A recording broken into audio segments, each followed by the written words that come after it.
साथियों, आज की ये बात दिल को छू जाने वाली है और शायद बहुतों की आंखें नम कर दे। साथियों, आज माँ अपनी सहेली के घर गई होती है क्योंकि आज माँ की दीदी की बेटी का जन्मदिन होता है। गांव में जन्मदिन कोई छोटा मौका नहीं होता, वहाँ रिश्ते, मान मनोबल और अपनापन सब कुछ होता है। माँ ने भी सुबह सुबह घर के सारे काम निपटाए, साफ साड़ी पहनी, बालों में तेल लगाया, हाथ में छोटा सा तोहफा लिया और मन में खुशी लेकर वहाँ पहुँच गयी। साथियों, जब माँ वहाँ पहुँचती हैं, तो घर में खूब रौनक होती है। बच्चे हंस रहे होते हैं, औरतें आपस में बातें कर रही होती हैं, ढोलक और गीत संगीत चल रहा होता है। माँ चारों तरफ नजर घुमाती हैं, पर बैठने के लिए कहीं भी ठीक से जगह नहीं मिलती।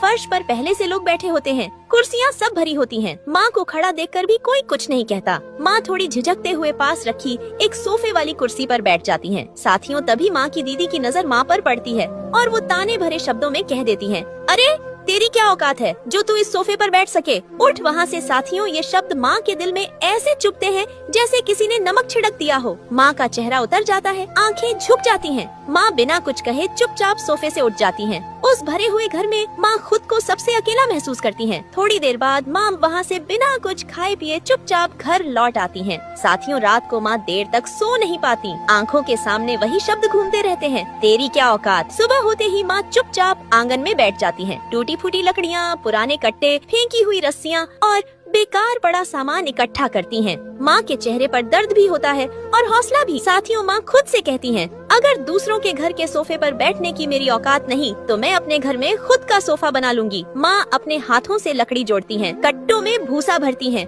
ऊपर से पुराना कपड़ा सिल देती हैं। हाथ छिल जाते हैं, पसीना बहता है, मगर माँ रुकती नहीं। थोड़ी ही देर में माँ के आंगन में एक देहाती सा सोफा तैयार हो जाता है। साथियों, माँ उस सोफे पर बैठती हैं, आंखें बंद करती हैं और हल्की सी मुस्कान आ जाती है। ये सोफा सिर्फ बैठने की जगह नहीं था, ये माँ के आत्मसम्मान की जीत थी। अब जो हुआ, मगर उसे देखने से पहले रुक जा भाईजी बच्चे, मैं तुझे शराब देती हूँ कि अगर तूने इस लड़की की वीडियो को लाइक और चैनल को सब्सक्राइब नहीं किया तो तेरी माँ को कैंसर हो जाएगा। अगर अपनी माँ को कैंसर से बचना चाहता है तो अभी इस वीडियो को लाइक और चैनल को सब्सक्राइब जरूर से कर लेना। साथियों, लास्ट में माँ ने कितना सुंदर सोफा वाली कुर्सी बना दी जिसे देखकर माँ की दीदी हैरान हो गई।